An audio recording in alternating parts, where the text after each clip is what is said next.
நயினார் நாகேந்திரன் அவங்க கட்சி ஆலோசனை கூட்டத்தில் பேசும்போது சொல்றாரு, நமக்கு இலக்கு வந்து 2026 2029 நாடாளுமன்ற தேர்தல் தான். அதுல அதிக எம்பிகள் ஜெயிச்சு நம்ம டெல்லிக்கு அனுப்பணும். அதிமுகவுக்கு சுமையா இருக்கக்கூடாது. நீங்க வந்து நல்லா செயல்பட்டாதான் அதிமுக வந்து உங்களை வந்து வேலைக்கு கூப்பிடுவாங்க, தேர்தல் பணிக்கு கூப்பிடுவாங்க. அந்த அளவுக்கு நடந்துக்கணும் அப்படிங்கிறாரு. இப்ப 2026 அவங்க கணக்கு வைக்கலையா, இல்ல எப்பவும் போல நாடாளுமன்ற தேர்தல் மட்டும்தான் மையமா வச்சு இவங்க தேர்தல் பணியில ஈடுபடுறாங்களா? அதாவது திரு நயினார் நாகேந்திரன் அவர்களை கொண்டு வந்ததே, அதாவது மாநில தலைவராக கொண்டு வந்ததே அதிமுகவுடன் இணக்கமாக சென்று சில சீட்டுகளை பெற வேண்டும் இங்கு என்பதற்காகத்தான் கொண்டு வந்தாங்க.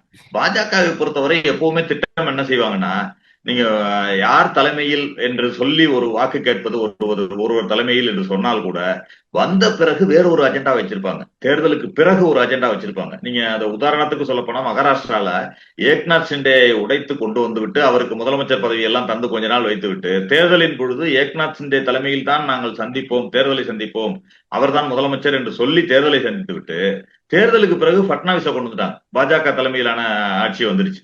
அதைத்தான் அவர்கள் செயல்படுத்துவார்கள். இங்கு தமிழகத்தில் கூட அவர்கள் ஒரு 4 தொகுதி ஜெயித்து வந்தால் கூட ஆட்சி வரும் என்று சொன்னால் அவர்கள் அந்த ஆட்சியில் பங்கேற்கக்கூடிய வகையில் தான் அந்த திட்டம் வைத்திருப்பார்கள், ஏதாவது ஒரு திட்டம் வைத்திருப்பார்கள் என்பதுதான் எல்லோரும் புரிந்து கொள்ளக்கூடிய ஒன்றாக இருக்கிறது. அவர்களுடைய கடந்த கால வரலாறும் அப்படி இருக்கிறது. நீங்க முன்னாள் மாநில தலைவரை பத்தி பேட்டி கேட்கிறாங்க, அன்வர் ராஜாவை பத்தி பேட்டி கேட்கிறப்ப அவர் சொல்றாரு, நான் வந்து ஒரு தனி மனிதன், இதற்கெல்லாம் கருத்து சொல்ல முடியாதுங்கிறார்.